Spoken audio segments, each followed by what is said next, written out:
বাবা ঘাস কাটা দিলি হ্যাঁ গরু ঘাস কাটা দিলি হ্যাঁ বাল ফলাইছে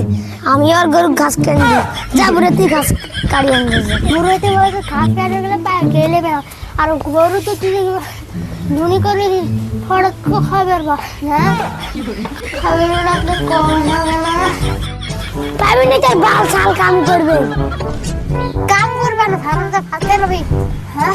খাবো ওই মার দে ওই শালা হারামটা ওই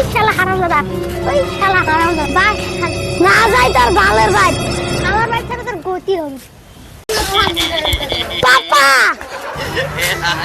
হিরা বেটে এটা বোঝে না তোমার ভিডিওটা ভালো লাগে হ্যালো গাইস আমরা একটা ভিডিও বানাই না ভাই নাতি দাদার তোমাদের ভালো লাগে লাইক করবে শেয়ার করবে কেমন একটা কমেন্ট করবে একটা শেয়ার করবে একটা ফলো করবে আমরা দুইবার ভিডিও বানাচ্ছি যদি ভালো লাগে তাহলে লাইক দিবে